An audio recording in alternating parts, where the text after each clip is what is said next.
All right, this is for Algebra 2, and this is section 6.5 and 6.6. We're going to be factoring trinomials. And there are a few steps. Now, the trinomials that have the number in front, the best way to factor that is to use what I call a star method. So I use it, it's called a star method. And the first step is to multiply first and last number. So that means I'm going to multiply the 3 times the 2. Okay? Put that on top of star. So that's where the 6 goes right there. The next step is to put middle number on the bottom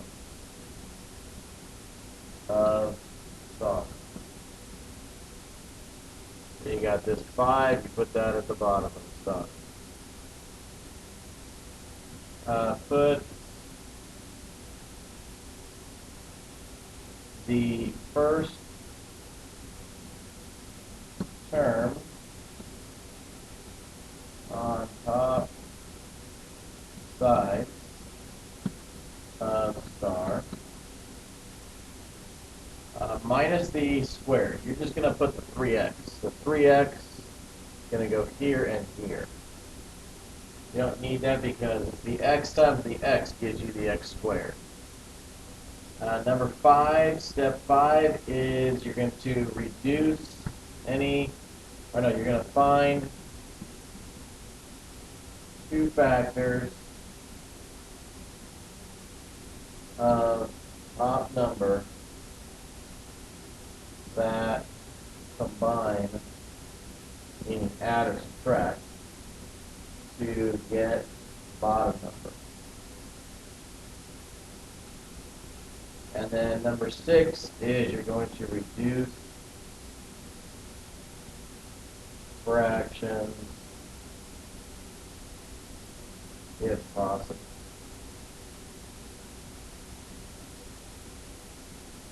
And then you're gonna, make your 2 parentheses.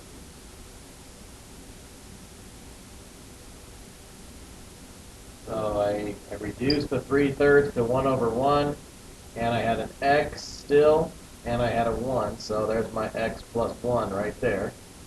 Here, I couldn't reduce it, so there's my 3x plus 2. So we're just factoring it into 2 pieces.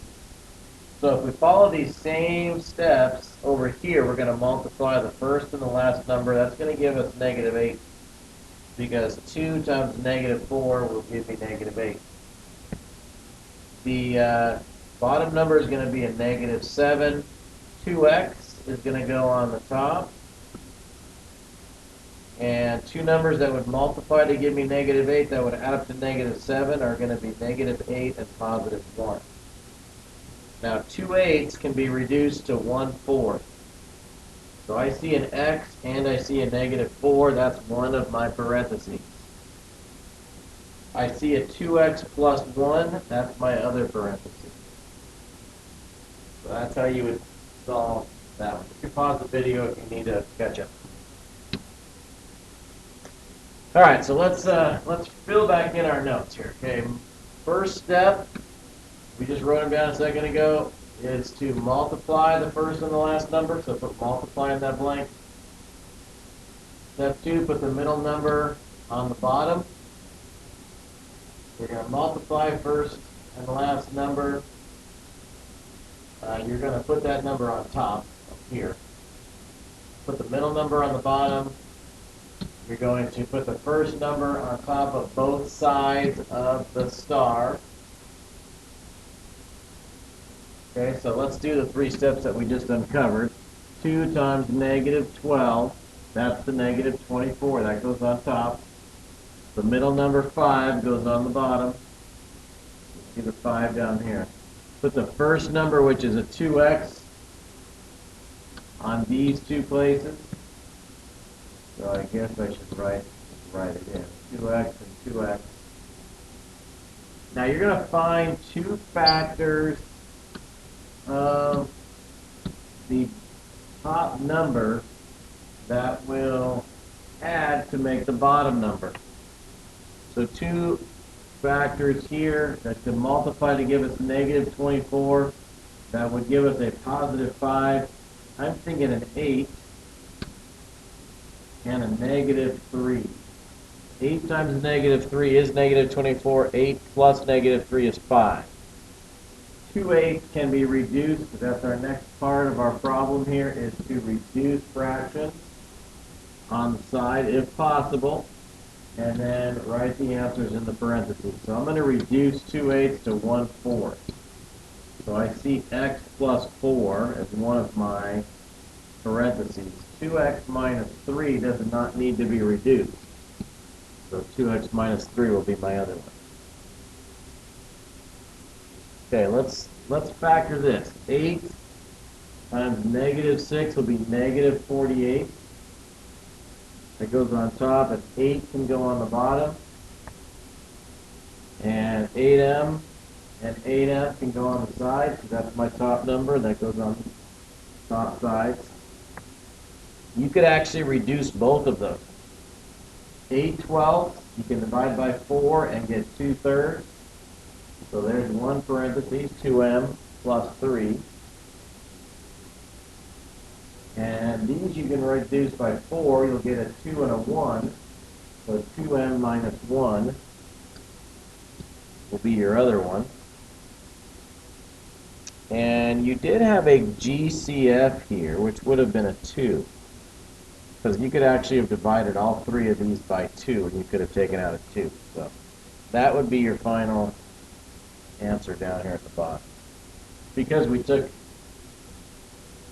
were able to break them both down. All right, you can pause the video again if you need to catch up. Here's some to try. So let's try some of these. This should be in parentheses, I guess. So 6 times 2 is 12, and 7 goes on the bottom. The 6x and the 6x goes on top. Multiply to give me 12, add up to 7 would be 4 and 3, and you could actually reduce both of them. Divide these by 2, you get a 3 and a 2. Divide these by 3, you get a 2 and a 1. So there's one parentheses, 3x plus 2. There's your other parentheses, 2x plus 1. And that would be it right there. So that's A. I'll do, let's see. How many do you have to do? H. I will do, I'm going to do one more of these. I'm going to do letter D. I'm going to show you that you should take out a 3 first. Because all of these numbers can be divided by 3. That would give you x squared minus 7x plus 12. Now you're going to do the 1 times the 12, which is 12. Negative 7 goes on the bottom, and just the x goes on the top here. Multiply to give me 12 out of the negative 7 would be negative 4 and negative 3. So there's one parentheses, x minus 4. Here's your other one, x minus 3. And bring down your GCF of 3.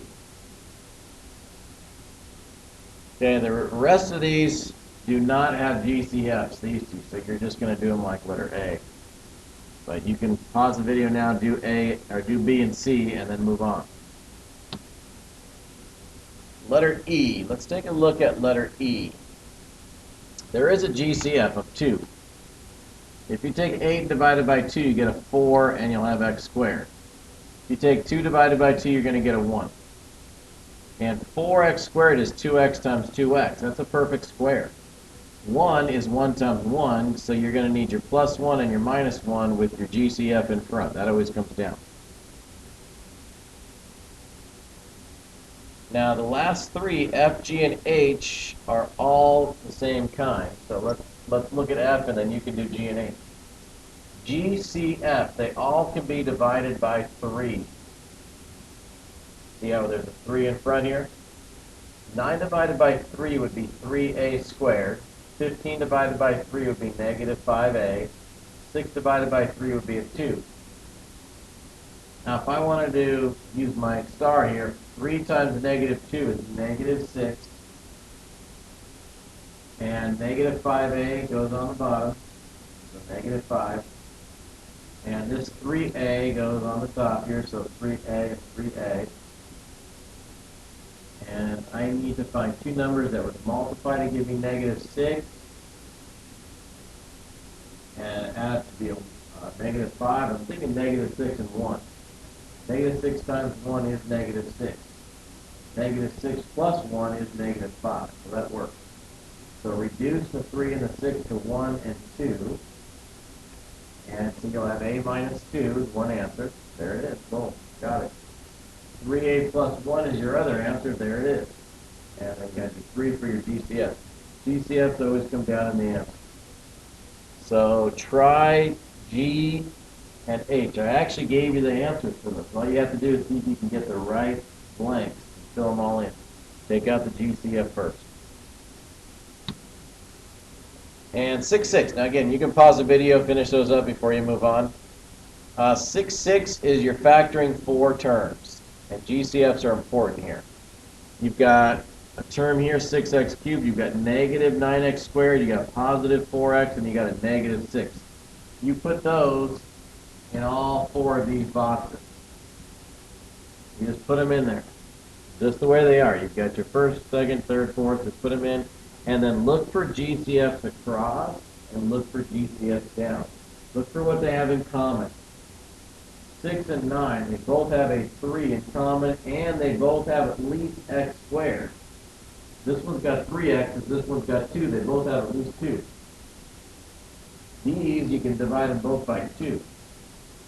They both have a 2 as a factor. These both have a 2 as a factor, and they both have at least an x. So they both have a 2x. And on this one, they both have a negative, and they both have a 3. So your parentheses are 2x minus 3 and 3x squared plus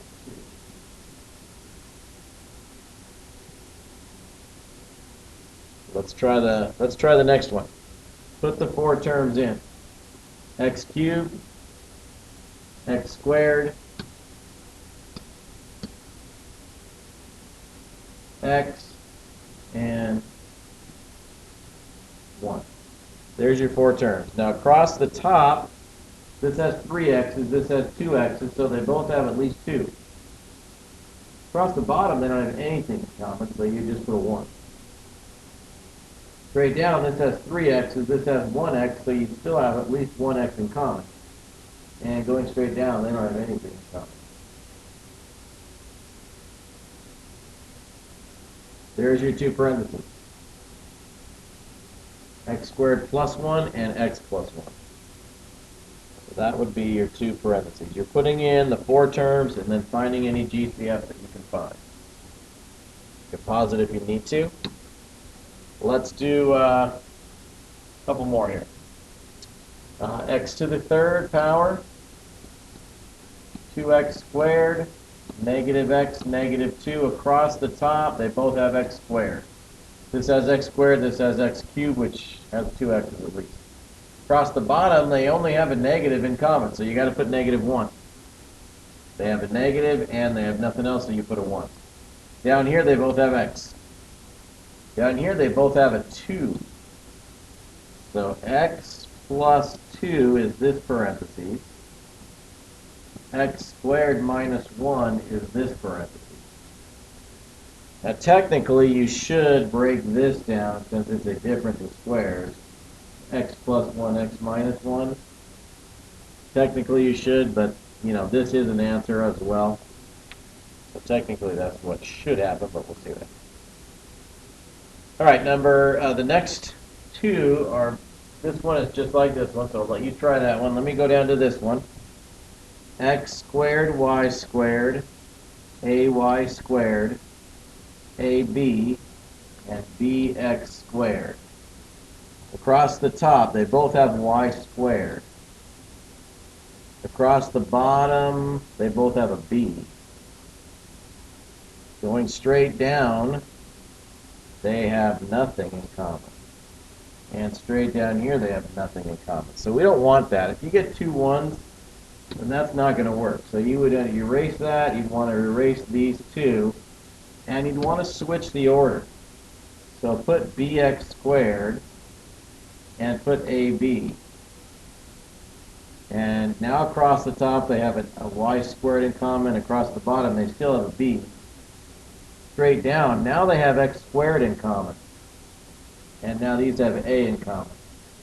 So x squared plus a and y squared plus b would be your two answers there. This one's a little different because it's got two negatives, and that's going to be changing things a little. So 4x cubed minus 6x squared minus 6x plus 9. GCF here would be a 2 and an x squared. They both have 2 as a factor. They both have x squared as a factor. Across the bottom, they both have a 3. You can divide both of those numbers by 3, or 3 can go into both of those numbers. 2 can go into both of those numbers, and they both have x. And 3 can go into both of those. Now, since the two middle terms are negative, that means that your parentheses have to also be negative. Your two parentheses, that means these two are going to be negative because of the two middle terms. You notice a negative 3 times a negative 3 would give you this positive 9 at the end. So those two terms have to be negative. Again, you can pause it if you need to. And those are just for you to practice on. I believe that's the last one. And then you're going to do page 282, 1 through 10 on that page. So good luck on those.